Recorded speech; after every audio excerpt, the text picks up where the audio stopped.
Good afternoon everyone. તો આપણે solid chapter ચાલુ હતું એમાં ઓલરેડી બે વિડીયોઝ આપણે ડિસ્કસ કરી દીધા છે. તો આજનો સેક્શન 3 નંબરનો વિડીયો સોલિડ સ્ટેટમાં ડિસ્કસ કરવાનો છે. બરાબર, આગળના બે વિડીયોમાં ઓલરેડી સોલિડ સ્ટેટનું સ્ટાર્ટઅપ કરી દીધું છે, જેમાંનો પ્રથમ વિડીયો હતો definition of the solid state, properties of the solid state, અને થર્ડ વિડીયો હતો એના ટાઈપ્સ. બરાબર, આપણે સોલિડ સ્ટેટનો ત્રીજા નંબરનો લેક્ચર સ્ટાર્ટ કરીએ. ઓકે, તો ક્રિસ્ટલાઇન સોલિડ. તો આપણે સોલિડ સ્ટેટના બે ટાઈપ્સમાં ડિવાઈડ કર્યા હતા, જેમાંનો પ્રથમ ટાઈપ હતો ક્રિસ્ટલાઇન સોલિડ, સેકન્ડ ટાઈપ હતો એમોર્ફસ સોલિડ. ઓકે, તો બેનું આપણે એનું 5 પ્રકારના મુદ્દા ડિસ્કસ કર્યા હતા કે પેલામાં રેગ્યુલર અરેન્જમેન્ટ હોય, પેલામાં રેગ્યુલર અરેન્જમેન્ટ જોવા મળતી નથી, પેલો ફોર્સ ઓફ અટ્રેક્શનના સમપ્રમાણમાં હોય છે, પેલો ફોર્સ ઓફ અટ્રેક્શનના વ્યસ્ત પ્રમાણમાં હોય છે. તો એનું ડિસ્કશન્સ આપણે સોલિડ સ્ટેટના ટાઈપ્સમાં કર્યું એ સેકન્ડ વિડીયોમાં. થર્ડ વિડીયોમાં ડિસ્કસ કરવાનું ક્રિસ્ટલાઇન સોલિડના પણ પ્રકાર છે. આપણે સોલિડ સ્ટેટના બે પ્રકાર તો જોઈ લીધા, ક્રિસ્ટલાઇન સોલિડ અને એમોર્ફસ સોલિડ. પણ ક્રિસ્ટલાઇન સોલિડના પણ 4 પ્રકાર છે, એ અહીંયા ડિસ્કસ કરવાના. તો અહીંયા નોટ ડાઉન કરીએ 4 પ્રકાર સોલિડ સ્ટેટના. તો crystalline solid, okay, crystalline solid એના 4 મુખ્યત્વે પ્રકાર પડે છે. ઓકે, તો પ્રથમ પ્રકાર મોલેક્યુલર સોલિડ, સેકન્ડ પ્રકાર આયોનિક સોલિડ, ત્રીજો પ્રકાર મેટાલિક સોલિડ અને ચોથો પ્રકાર કોવેલેન્ટ સોલિડ. તો આ ક્રિસ્ટલાઇન સોલિડના મુખ્યત્વે 4 પ્રકારોમાં ડિવાઈડ કરવામાં આવ્યા છે.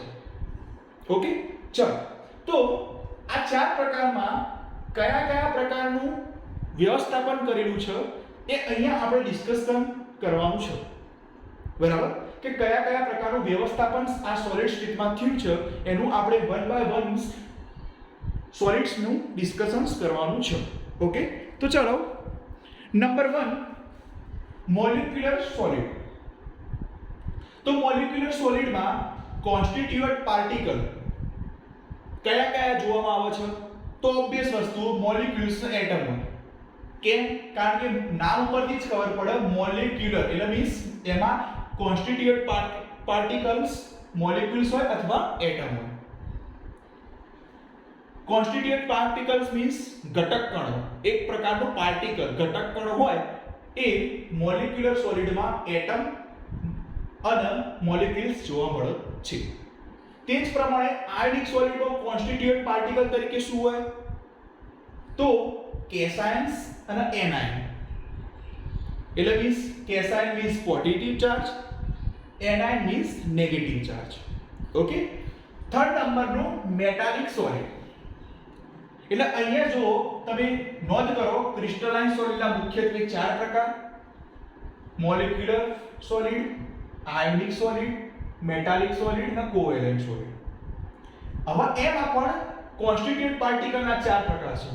એટલે મીન્સ કોન્સ્ટિટ્યુઅન્ટ પાર્ટિકલ શેમાં કયા કયા પ્રકારે જોવા મળે એ ડિસ્કસ કરવાનો. તો પહેલો મુદ્દો કોન્સ્ટિટ્યુઅન્ટ પાર્ટિકલ મોલેક્યુલરમાં મોલેક્યુલ્સ એટમ હોય, આયોનિક સોલિડમાં કોન્સ્ટિટ્યુઅન્ટ પાર્ટિકલ તરીકે કેશાયન્સ અને એનાયન હોય, મેટાલિક સોલિડમાં કોન્સ્ટિટ્યુઅન્ટ પાર્ટિકલ તરીકે મેટલ્સ એટમ હોય. બરાબર, અને લાસ્ટ કોવેલેન્ટ સોલિડ. હવે કોવેલેન્ટ સોલિડમાં કોન્સ્ટિટ્યુઅન્ટ પાર્ટિકલ તરીકે નોન વેલેન્ટ એટમ હોય.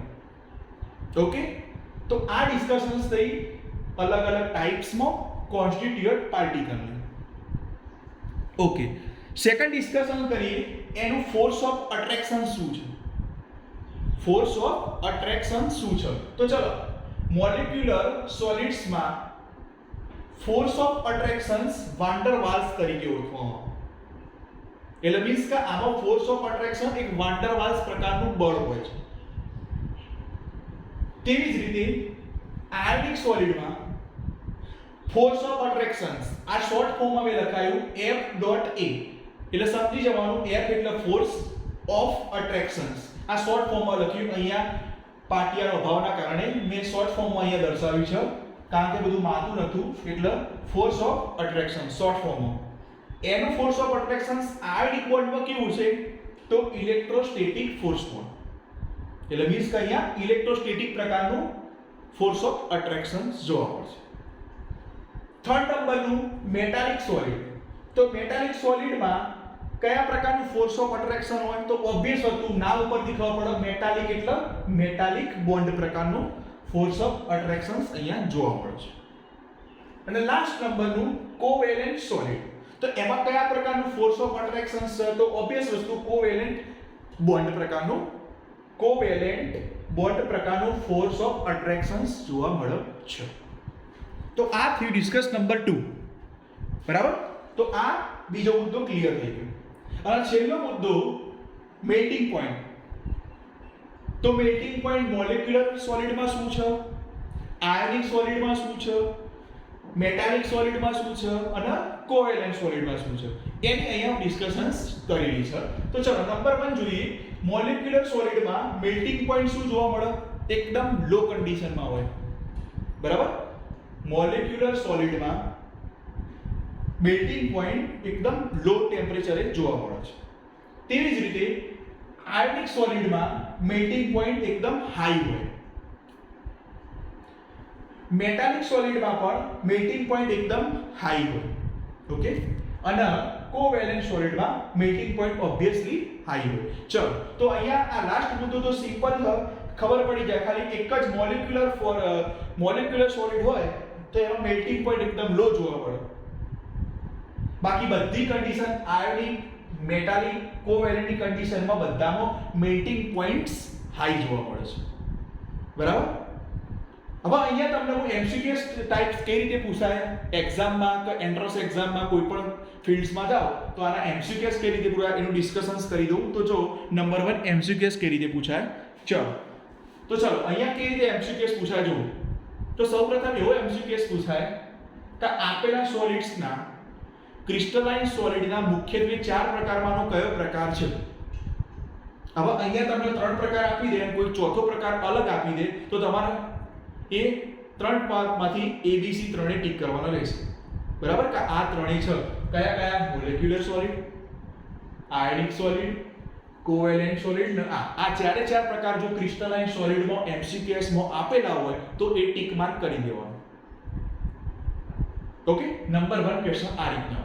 સેકન્ડ નંબરનો ક્વેશ્ચન કે ભાઈ આયોનિક સોલિડમાં આપેલો ક્રિસ્ટલાઇન સોલિડમાં આયોનિક સોલિડમાં મેલ્ટિંગ પોઈન્ટ કેવું જોવા મળે છે તો ઓબ્વિયસ વસ્તુ મેલ્ટિંગ પોઈન્ટ એનું હાઈ જોવા મળે છે. અહીંયા લખેલું છે હાઈ જોવા મળે. અથવા એવું પૂછે કે કોવેલેન્ટ સોલિડમાં એનું મેલ્ટિંગ પોઈન્ટ કેવું જોવા મળે છે ઓબ્વિયસ વસ્તુ હાઈ જોવા મળે. એટલે આ કોષ્ટકના આધારે 5 થી 10 માર્ક્સના એમસીક્યુએસ ઓબ્વિયસ વસ્તુ પૂછાય. ઓકે. કોઈ પણ 11-12 સાયન્સની બુક્સ લઈ લો, જેની થક પછી યોગી, દર્પણ, આ ગમે તે બુક્સમાં આ 5-10 માર્ક્સના એમસીક્યુએસ આ રીતના પૂછાય છે. એટલે આ કોષ્ટક મેં એ રીતે એક્સપ્લેન કરેલું છે. બરાબર. ઓકે. તો આ કોષ્ટક આ રીતે ક્લિયર થઈ જાય. 2 મિનિટ આપો. એકવાર સ્ક્રીનશોટ પાડો તો સ્ક્રીનશોટ પાડી લો, નોટ ડાઉન કરવો હોય તો નોટ ડાઉન કરી લો. ઓકે.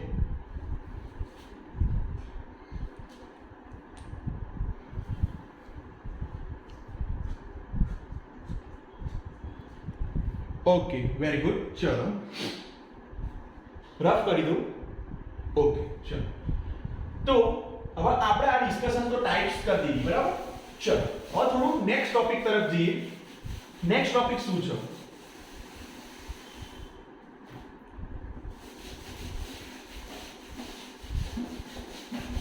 ચલો હવે અહીંયા નેક્સ્ટ ટોપિક શું છે ડિસ્કશન કરીએ.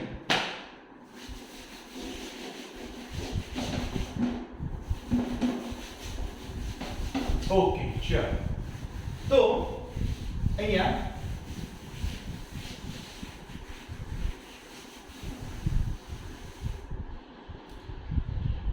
ચલો તો આપણે સોલિડ શેપના ક્રિસ્ટલાઇન સોલિડ્સમાં મુખ્યત્વે 4 પ્રકાર અહીંયા જોયા.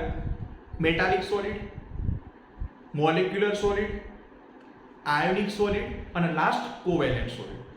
એમાં અલગ અલગ કોન્સ્ટિટ્યુએન્ટ પાર્ટિકલ કઈ રીતે ગોઠવવાના હોય છે એ ડિસ્કસ કર્યું.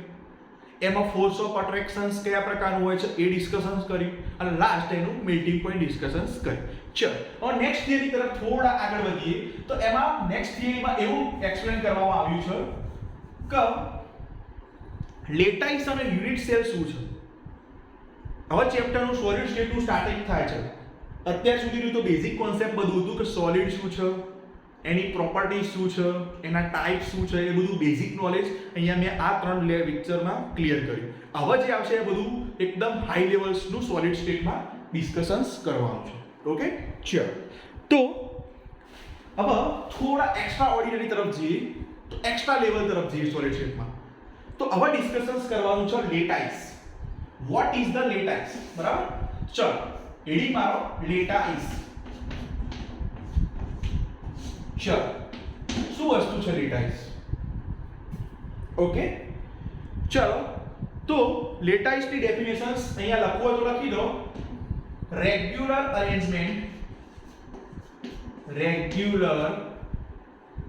Arrangement of constituent particle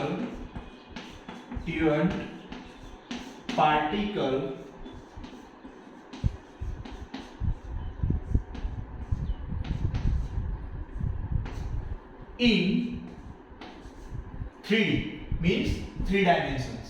Okay ચલો અહીંયા પહેલી ડેફિનેશન્સ એવી આપી કે લેટાઇસ એટલે regular arrangement of constituent particle in 3 dimension. એટલે શું કીધું કે 3 ડાયમેન્શનમાં 3D 3 ડાયમેન્શન્સ એટલે 3D જે આકૃતિ આપણે 3D ડિસ્કસ કરતા હોય ને એ 3 ડાયમેન્શન્સ કહેવાય.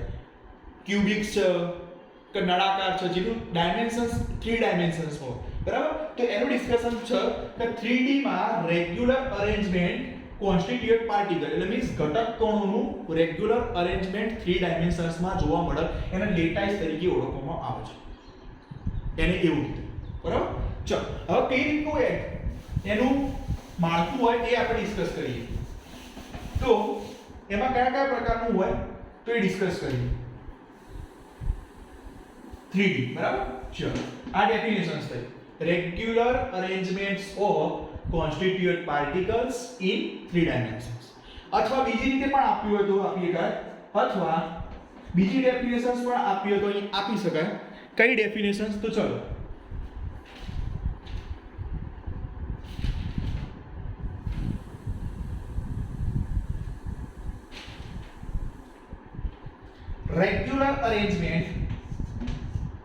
regular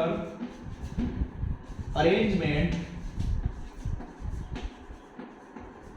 of points is called lattice. Okay sure. આ સેકન્ડ નંબરની બે ડેફિનેશન્સ અહીંયા આપી શકાય. કઈ જો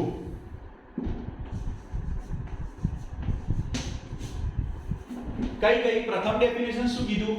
regular arrangement of constituent particles in 3 dimensions. Second નંબરની રેગ્યુલર અરેન્જમેન્ટ ઓફ પોઇન્ટ્સ એટલે મીન્સ બિંદુ. રેગ્યુલર આ બિંદુઓનું રેગ્યુલર અરેન્જમેન્ટ્સ કરાવો એટલે તમારું લેટાઇસ તૈયાર થઈ જશે. ઓકે ચલો હવે આ ડેફિનેશનના આધારે જ આપણે આકૃતિ દોરો કરીએ. બરાબર. ચલો ડેફિનેશનના અનુસંધાનમાં જ આપણે અહીંયા આકૃતિ બંધારણ બનાવીએ.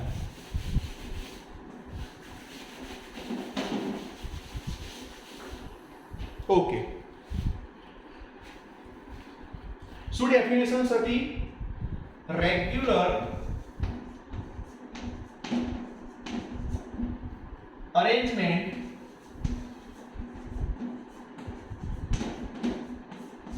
ઓફ points is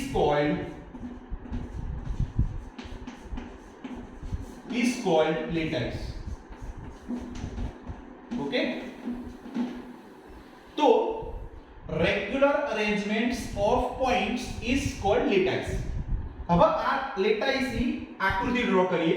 લેટાઇસ કેવા પ્રકારનો હોય, આ ડેફિનેશન્સ ના આધારે આપણે કેવા પ્રકારનો લેટાઇસ બનાવી શકીએ એ ડિસ્કશન્સ કરીએ. ચલો ઓકે, હવે લેટાઇસ હું બનાવું, ચેક કરજો કેવા પ્રકારનો લેટાઇસ હોય.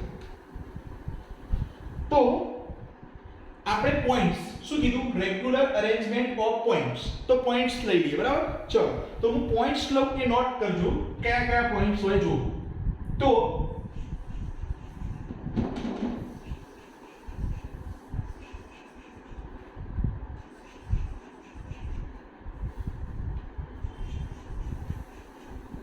થઈ ગયા રેગ્યુલર અરેન્જમેન્ટ. આ પોઈન્ટ્સ એકદમ સ્ટ્રેટ લાઈનમાં છે, રેગ્યુલર અરેન્જમેન્ટ્સમાં છે. ઓકે, હવે આવા બિંદુઓ સેકન્ડ નંબરની લાઇન્સમાં દર્શાવવાના છે. પણ એ કઈ રીતે દર્શાવીશું એ જોઈએ. તો ચલો અહીંયા શું કરવાનું, જે આ પોઈન્ટ્સો દર્શાવ્યા છે ફર્સ્ટ લાઇનના, એના સેકન્ડ લાઇનના પોઈન્ટ્સના વચ્ચે બિંદુઓ દર્શાવવાના. કેવી રીતના હું ટ્રીક શીખવાડું જુઓ. આ ફર્સ્ટ લાઇન થઈ ગઈ ફર્સ્ટ લાઇન. હવે આવા બિંદુઓ અહીંયા અરેન્જમેન્ટ કરવાના છે. તો હું કઈ પોઝિશન્સ ગોઠવું તો જો, બે બિંદુઓની વચ્ચે એક પોઈન્ટ્સ આપી દેવાનું.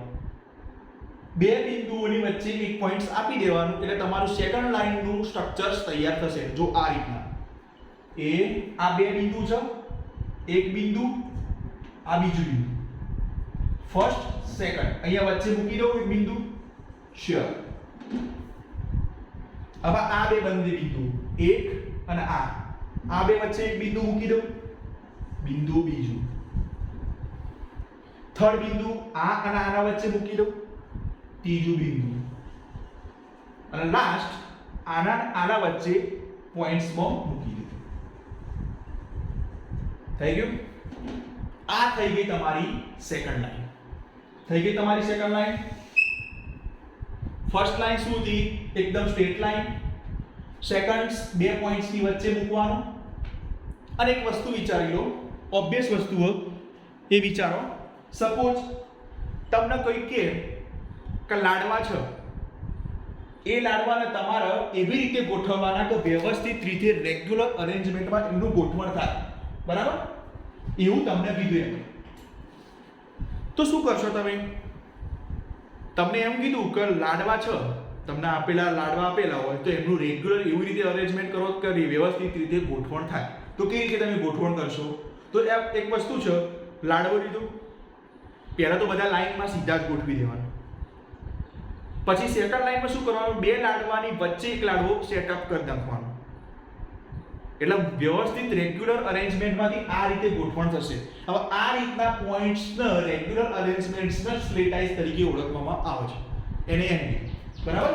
ચલો તો અહીંયા આપણે નોટ ડાઉન કરી લઈએ કે આવી રીતની અરેન્જમેન્ટ. હવે આપણે ત્રીજી લાઈન દર્શાવીએ તો કેવી રીતે દર્શાવીએ? તો ત્રીજી લાઈન દર્શાવવા માટે શું કરવાનું, આ પોઈન્ટ્સ છે એના બે બાજુથી ઘેરી દેવાનું. એટલે મીન્સ કે આ ઉપરના પોઈન્ટ્સ નું નીચે ઉતારવાનું. એટલે શું કરવાનું, જો આ બે પોઈન્ટ્સ હતા તો એવા બે પોઈન્ટ્સ આ વચ્ચે આવી જવો જોઈએ, એ રીતે ગોઠવી દેવાનું. થઈ ગયું. આ બે પોઈન્ટ્સ ની વચ્ચે પોઈન્ટ્સ આવી ગયો. ઓકે. હવે આના વચ્ચે લાવવા માટે અહીંયા એક બિંદુ વચ્ચે,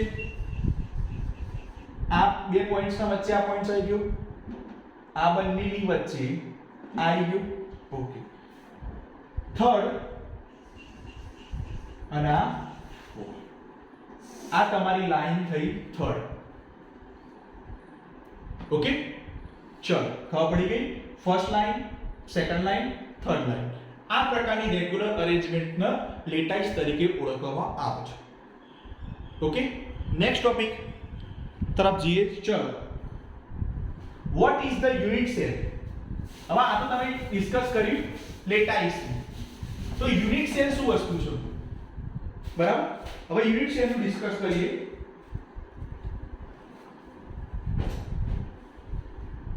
just 2 minutes unit cell discussion about in this lecture.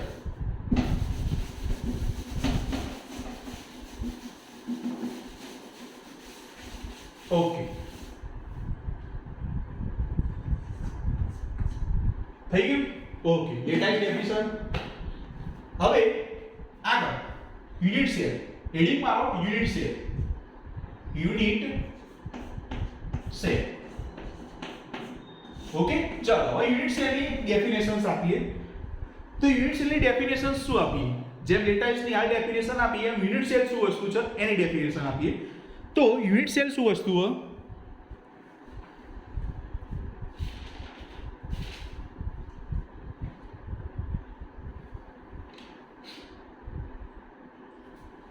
લખો. તો unit cell the smallest unit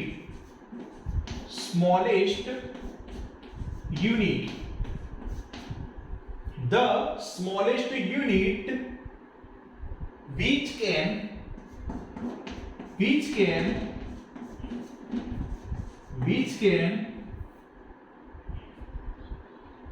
form of lattice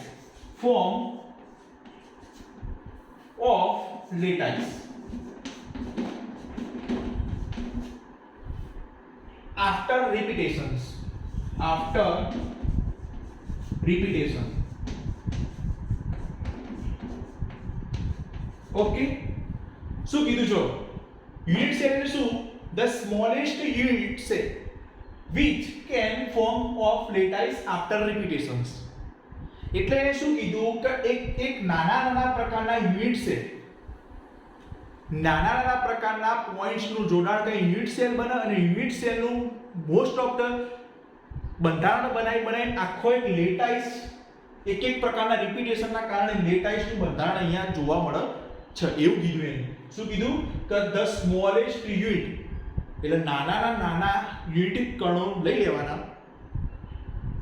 હવે એ યુનિટ કણોનું જોડાણ કરવાનું અને જોડાણ કરવાથી બનતી રચનાના લેટાઇસ તરીકે એને ઓળખવામાં આવી. તો યુનિટ સેલની ડેફિનેશન આ રીતે એક્સપ્લેન કરી. હવે એનું સ્ટ્રક્ચર દોરીએ કઈ રીતના કે આ ડેફિનેશન કઈ રીતે એક્સપ્લેન કરી. તો એ એક્સપ્લેન કરું કે ડેફિનેશન આ રીતે એક્સપ્લેન કરાય.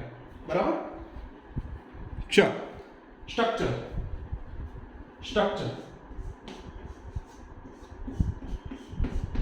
હવે અહીંયા લેટાઇસના પોઈન્ટો લઈ લેવાના કે આપણે લેટાઇસના કયા પોઈન્ટો લીધા હતા મેં તમને શીખવાડ્યું. લેટાઇસ કઈ રીતે બનાવવાનું, રેગ્યુલર અરેન્જમેન્ટ. તો ફર્સ્ટ લાઈન તો ઓબ્વિયસ દોરવી પડશે.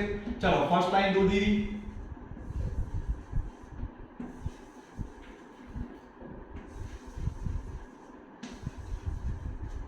First line. Okay, second line મેં કેવી રીતે કીધી? બે પોઈન્ટ્સ ની વચ્ચે પોઈન્ટ્સ મૂકો, બે પોઈન્ટ્સ ની વચ્ચે પોઈન્ટ્સ મૂકો, બે પોઈન્ટ્સ ની વચ્ચે. તો આ બે પોઈન્ટ ની વચ્ચે આ બંને પોઈન્ટ્સ ની વચ્ચે એક પોઈન્ટ્સ મૂક્યો, આ બંને પોઈન્ટ્સ ની વચ્ચે એક પોઈન્ટ્સ, આ બંને પોઈન્ટ્સ વચ્ચે એક પોઈન્ટ્સ અને આ બંને વચ્ચે એક પોઈન્ટ્સ. તો આ લાઈન થઈ સેકન્ડ, ફર્સ્ટ સેકન્ડ. એના રિપીટ કરો. ફર્સ્ટ પાછી ઉતારી દો, ફર્સ્ટ પાછી મૂકી દો. ફર્સ્ટ જેમ હતી એમ ના આ બિંદુ એના નીચે બિંદુ મૂકો, જેમ હતી એમ ના મૂકી દો. જેમ હતા પોઈન્ટ્સ ઉપર પહેલી લાઇન્સના જે પણ પોઈન્ટ્સ જે રીતે દર્શાવ્યા એના રિપીટ આ પોઈન્ટ્સમાં કરી નાખવાના. ચલો આના એક પોઈન્ટ્સ અહીંયા ઉતારો, આ પોઈન્ટ્સ એમ ના ઉતારો અને આ પોઈન્ટ્સ પણ એમ ના ઉતારો. થઈ ગઈ? રિપીટ કીધું. જો ફર્સ્ટ લાઈન તો એમને દોરી દીધી રેગ્યુલરમાં, સેકન્ડ લાઈન બે પોઈન્ટ્સ ની વચ્ચે દોરવાની, થર્ડ લાઈન પાછી રિપીટ કરવાની, ફોર્થ લાઈન પણ એ રીતે જ સેકન્ડ લાઈન્સ ની જેમ વચ્ચે મૂકવાની. તો અહીંયા સેકન્ડ લાઈન રિપીટ કરો. જો આ રિપીટ થઈ. ફર્સ્ટ સેકન્ડ 1 2 1 2 આ પ્રકારનું રીઅરેન્જમેન્ટ્સ લેટાઇસમાં જોવા મળે છે. બરાબર? રિપીટ કરવાનું. આ લેટાઇસ છે, આ એક પ્રકારનો લેટાઇસ થશે.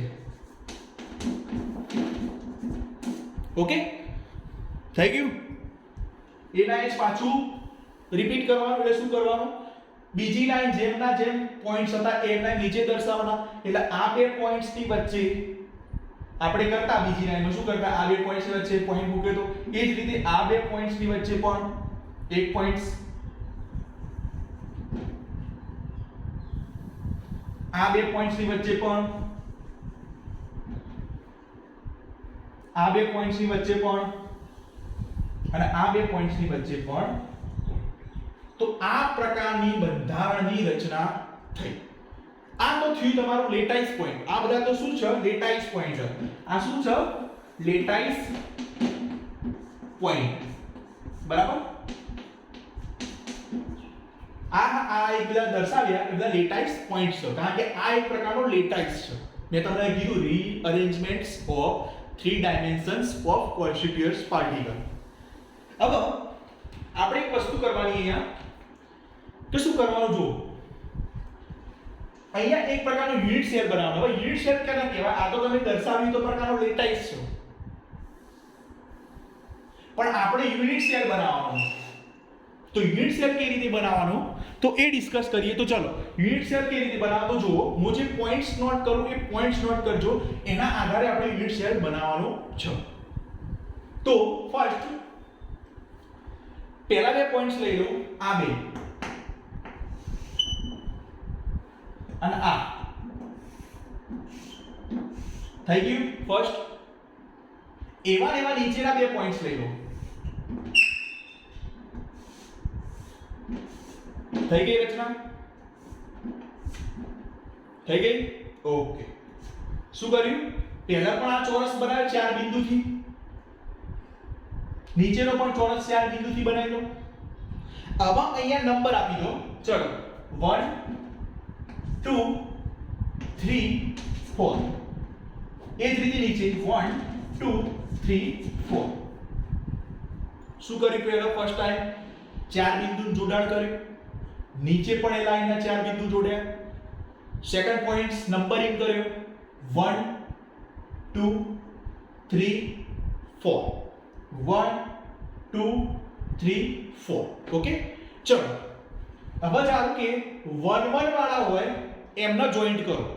જે 1 1 પોઝિશન ઉપર હોય, ચલો 1 પોઝિશન આ અને નીચેની 1 પોઝિશન્સ આ, તો એના બે પોઈન્ટ્સને જોડાણ કરો. ચલો હું જોડું.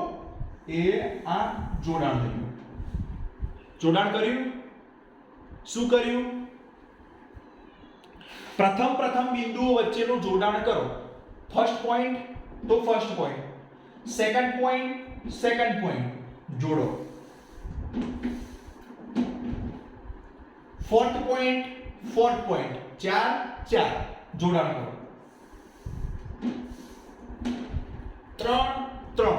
3 વચ્ચેના પોઈન્ટ્સ જોડાણ કરો.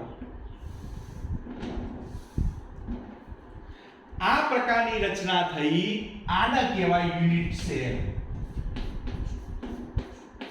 હવે ડેફિનેશન્સ કમ્પ્લીટ ખબર પડી. આ પ્રકારની જે બંધારણ બની જોયું લેટાઇસમાં મેં શું કર્યું? યુનિટ સેલ ફોર્મેશન્સ કર્યું. આવા ઘણા પ્રકારના બિંદુઓનું જોડાણ કરવું તો એક આખા એક પ્રકારનો લેટાઇસ બની જશે. આવો એક ક્યુબ બન્યો, આ યુનિટ સેલ કહેવાય.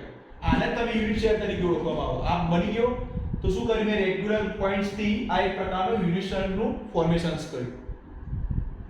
હવે આવા એક નહીં અનેક પ્રકારના યુનિટ સેલનું જોડાણ થાય ને ત્યારે એક આખો લેટાઇસ મસ્ત તૈયાર થાય 3 ડાયમેન્શન્સમાં.